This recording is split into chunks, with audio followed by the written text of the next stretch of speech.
बच्चों मैं आप लोगों से डिस्कस करने जा रहा हूँ डिसोल्यूशन ऑफ पार्टनरशिप फर्म का क्वेश्चन नंबर 30। इसमें कहा गया है कि योगेश और नरेश जो हैं वो पार्टनर हैं, प्रॉफिट लॉस इक्वली शेयर करते हैं।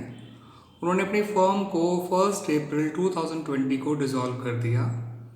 नरेश जो है उसको असाइन किया गया, ये रिस्पॉन्सिबिलिटी दी गई कि वो सारी एसेट्स को बिकवा देगा और लाइबिलिटीज़ पे ऑफ कर देगा और उसको उसको उसके बदले में 10,000 रुपये रेमरेशन दिए जाएंगे इंक्लूडिंग एक्सपेंस। ठीक है बच्चों, याद रखिएगा बच्चों। तो रिलेशन एक्सपेंसेस इसी को बेयर करने हैं, ठीक है, क्योंकि इसमें साफ लिखा है कि इसको रेमरेशन जो दिया जा रहा है वो 10,000 रुपये एक्सपेंसेस इंक्लूड करके दिया जा रहा है। ठीक है बच्चों, तो देखिए उनकी एसेट साइड में क्या क्या चीज़ें हैं। एसेट साइड में कैश है, बैंक है, कैश बैंक तो एक ही बात हो गई यहाँ पे। इन्वेस्टमेंट्स हैं, डेटर्स हैं, लेस प्रोविजन है, बिल रिसीवेबल है और एडवर्टाइजमेंट सस्पेंस है। उसके अलावा लाइबिलिटी साइड में क्रेडिटर्स हैं, बिल पेबल है, लोन बाय नरेश है, loan by Mrs Yogesh and investment fluctuation reserve है। उसके अलावा कैपिटल ऑफ द पार्टनर्स है।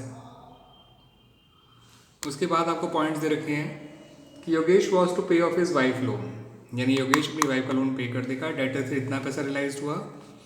नरेश ने इन्वेस्टमेंट को लिया है 26,000 का। क्रेडिटर और बिल पेबल जो हैं वो 2 महीने बाद पे किए जाने थे, मगर आपने उनको इमीडिएटली पे कर दिया 15% डिस्काउंट पर एनम पर। बिल रिसीवेबल को जो है हमने पैसा लिया है 5% रिबेट देने के बाद, और एक पुराना डेटर जो हमारा राइट ऑफ हो गया था वो 15,000 रुपये पे कर रहा है। This is called bad is recovered. उसके अलावा अनरिकॉर्ड एसेट नहीं रियलाइज करे हैं 10,000 रुपये। ठीक है बच्चों, तो इस तरह से ये पॉइंट हैं। आपसे कहा गया कि रिलेशन अकाउंट बनाइए, पार्टनर्स कैपिटल अकाउंट बनाइए और partner loan account and cash bank account बनाइए। तो देखिए बच्चों कैसे बनाया जाएगा, ये सॉल्यूशन कैसे किया जाएगा समझते हैं।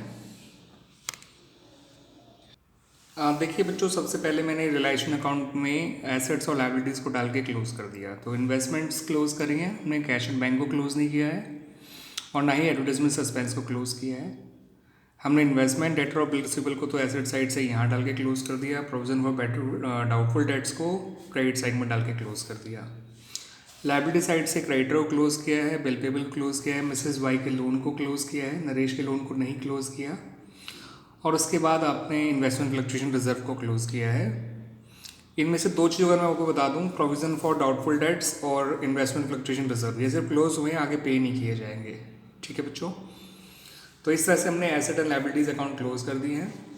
अब इनको रियलाइज़ कैसे करना है उसको देखते हैं। देखिए बच्चों, फिर हमने एसेट्स रियलाइज़ करने की जो अमाउंट है ऐसे भरे हैं। उन्होंने खुद कह रखा था कि डेटर से 30,000 रुपये मिले हैं। बिल रिसीवेबल को 5% डिस्काउंट पे हमने रियलाइज़ किया है, तो 5% डिस्काउंट माइनस करके लिखा है। उसके अलावा एक बैड डेट रिकवर्ड हुआ है 15,000 का, वो काउंट करेंगे और एक अनरिकॉर्ड एसेट जो भी की है उसका पैसा काउंट करेंगे। सबको जोड़ के बाय बैंक लिख देंगे जो कि 86,730 आ जाएगा। ठीक है बच्चों, now come to the payment. Creditor bill payable दोनों 40,000 थे, जिनको 15% डिस्काउंट पर एनम पे किया गया 2 महीने पहले। तो 40,000 का 15% 6,000 होता है। 2 महीने का निकालेंगे तो 1,000 रुपये डिस्काउंट आ गया, यानी अपने क्रेडिटर को और बिल पेबल को पे किया हुआ 39,000 रिस्पेक्टिवली। उसके अलावा नरेश का कमीशन जो था उसको लिखना मत भूलिएगा, ठीक है। और उसके अलावा जो है नरेश ने कहा था अपनी वाइफ का लोन पे कर देगा, तो वो यहाँ लिखा गया है। नरेश ने एक एसेट टेक ओवर करी है इन्वेस्टमेंट, वो भी यहाँ लिखी गई है, देख लीजिए। इस तरह से आपका ये सारे फंड कंप्लीट हो जाते हैं। फिर हमने रिलेशन का प्रॉफिट निकाल लिया, दोनों साइड का टोटल किया तो 246,730 एसेट साइड का टोटल था, लाइबिलिटी साइड का टोटल 233,400 था, जिसे माइनस करके 13,330 आ गया प्रॉफिट और इक्वली बांट दिया गया। तो 6,665 दोनों का आ गया, नरेश और योगेश का।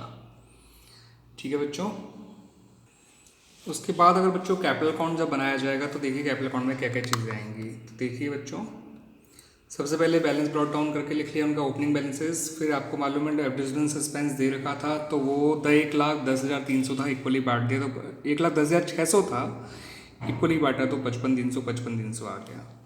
बाय इलेक्शन करके ये योगेश ने अपनी वाइफ का लोन भी किया था, वो आ गया। नरेश ने जो रेमरेशन दिया था वो आ गया। बाय इलेक्शन करके इलेक्शन गेन आ गया, ये और ये। ठीक है बच्चों, और टू रिलेशन करके जो नरेश ने इन्वेस्टमेंट टेक ओवर करी थी वो आ गया। फिर हमने देखा योगेश का तो चलिए पॉजिटिव आ रहा है बैलेंस, क्रेडिट बैलेंस आ रहा है, क्योंकि ये साइड ज़्यादा है 69,665 और ये साइड केवल 55,300 है, तो पैसा लेकर जाएगा 14,365। लेकिन नरेश के केस में ये साइड ज़्यादा आ रही है 81,300।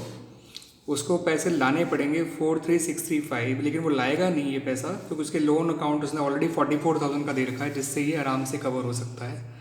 तो हमने बाय बैंक की जगह बाय नरेश लोन ले दिया 43,635।